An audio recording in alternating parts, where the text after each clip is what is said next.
Hello gamers, this is my top 10 PS3 games. We're starting with number 10 with Star Wars The Force Unleashed 2. Good mechanics, I say. You get one more lightsaber, a lot more destructive, also a lot more creativeness. Well, not much creativeness, since it was rushed with only 6 months of development or something like that.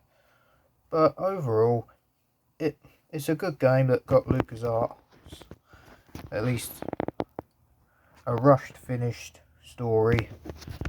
Although to be honest, it is now no longer canon in the Star Wars universe due to it being in Legends continuity due to Disney rebooting the canon.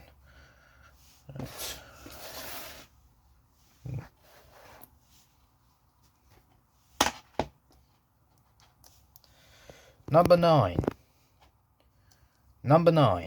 GoldenEye 007 Reloaded.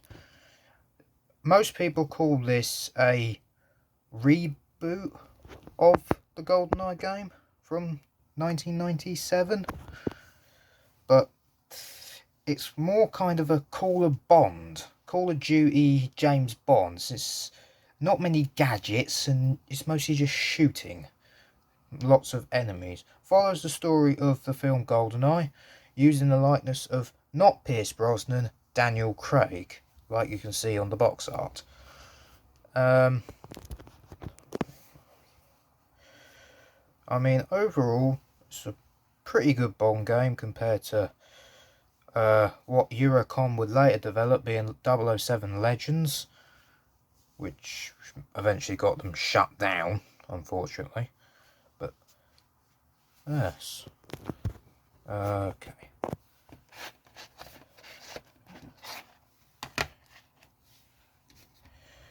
Number 7. Batman Arkham Asylum. Combat in this game has aged very, very well. I can certainly say that myself. Voice acting, top tier. Kevin Conroy and Mark Hamill as Batman and Joker, as people always say, is one of the best decisions ever. Getting the cast of the original Batman animated series and the new Batman Adventures to do this game was genius by Rocksteady. It defined the superhero game genre, but the small map and the small amount of gadgets has made me put it here just because there are two other Arkham games on this list that I think are better. But overall, it's still a good game with a good story and excellent boss fights. Moving on. Oh, number 7. Little Big Planet. The first Little Big Planet. From what I played this many times when I was younger. Great little 2D 2.5D platformer with many bits of charm, the amount of things you can collect, the creative levels. I couldn't really get past many of the levels as a kid, mostly staying in the green gardens bit of the level, or game should I say. But Sackboy and the grey, you can customise your pod in the game. It's just brings back many memories. And moving on to swiftly on to number 6. Batman Arkham Origins. Now this replaces, of course, the voice actors because this is one of Batman's first adventures in the Arkham series, with younger voice actors, being Batman being voiced by Roger Craig Smith, and the Joker not being voiced by Mark Hamill, but someone else. I can't remember the name of them, but they do a very good performance. This takes basically lots of things from Arkham City and puts it into a sort of Arkham 2.5 game before Arkham Knight came out. Really, unfortunately, this hasn't been ported to many newer systems and consoles since Arkham Asylum and Arkham City have, but Arkham Origins has just remained on the PS3 and Xbox 360 for ages. It really needs a proper new port or remake or something, since it's very important in the Arkham story. Since, well, of course, Arkham Shadow follows on from Arkham Origins, which eventually, probably sooner or later, leads in Arkham Asylum. But overall, it's a very good game with a good open world, and it's set around Christmas time in the game, so it's a snowy Gotham. One thing though, if it was set in Christmas, I really should have thought they would have used Mr. Freeze as the main villain, but he's in the DLC. But overall, it's alright.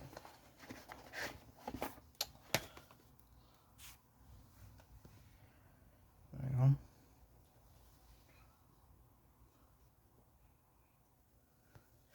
Number 5. Call of Duty World at War. A very, very good campaign, I have to say. Multiplayer I haven't played much on the PS3, but I have recently played it on PC. It's basically the COD 4 formula put into the Second World War setting. Zombies, also good. Played the other 3 maps. Well, I played Dries on PC, since only on here I just have Knockdown and Toten, which is very eerie, scary, and confined, which makes you want to think before you move around in the map, which really kick-started the Zombies formula. Although this wasn't my first Zombies experience, that came with the game that's coming next. But overall, good campaign, good memorable characters on the Russian campaign, like Sergeant Reznov, of course. It's a masterclass by Gary Oldman. Now, to the next one. Number 4. Call of Duty Black Ops 1. Another outstanding Call of Duty from Treyarch. Whilst World at War was there dipping their feet after their second game in the series, being Call of Duty 3, and dipping into the more story-esque side of Call of Duty, Black Ops brings it kind of full circle, being that this is the first game with voice acting the main person you play as being Alex Mason, with other amazing characters such as Frank Woods, Jason Hudson, and Reznov makes a return as well, and the villains are so memorable. Dragovich, Kravchenko and Steiner, those names are just so memorable. And there is even a level in it that makes you go back to the Second World War setting. When I first played that level, I was absolutely amazed, since the majority of the game takes place during the Cold War, around the 50s and 60s. Black Ops 2 goes into the sort of 70s and early 80s, but I feel like the time period in this game is brilliant, since it's one of my favourite phases in history, as well as the Second World War. That is one of my favourites to talk about, as well as the unfortunate casualties. But as the older Call of Duties, they always represent the casualties of the Second World War with respect, with the war quotes when you die, or the many messages that they have at the end of the campaigns. Overall, this is a good game. Multiplayer, really good. Can play this one with bots, unlike World at War, which kind of took the Modern Warfare 2-esque. You could just play it online. And Zombies makes a return. And this was my first Zombies experience with Kino der Toten, the Theatre of the Damned, as Rick often puts in the first opening scene of the game when you start the match. But overall, brilliant Call of Duty. Definitely better than all the rubbish they've been throwing out recently. Oh. Number 3. Sega Mega Drive Ultimate Collection.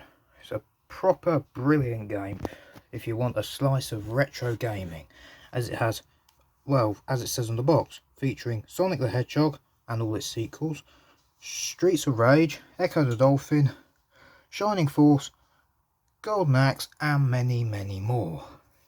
It also has a few Master System games as well, which is a proper good bit of kit. Well, right, on to the last 2. Number 2, Star Wars The Force Unleashed. Absolute amazing Star Wars game. Still, unfortunately, they are both it and the sequel is in the expanded universe of Star Wars, where everyone is campaigning to make Starkiller canon. I think it could work. He could be some sort of Inquisitor or something. Probably not the most... well, maybe he could be a replacement for the Grand Inquisitor. A new Grand Inquisitor. Galen Marek, Starkiller. Sam Witwer voiced the character in both games. He even voiced the Emperor in this one. Great performance. Takes bits and pieces of the hack and slash genre, like from Devil May Cry, God of War, the originals at least. Apart from that, it's an overall good Star Wars game. Number 1, Batman Arkham City. The perfect Arkham game on the PS3. And my favourite game on the PS3 by a mile. Absolutely magnificent story with Kevin Conroy and Mark Hamill battling it out for the final-esque time where the Joker's alive in the Arkham series. Since in Arkham Knight he is a ghostly vision in Bruce's mind. Story is amazing. Hugo Strange is an excellent villain. Protocol 10 is a very good plot point. Excellent side quests. And other than that, a really, really good superhero game. Thanks for watching.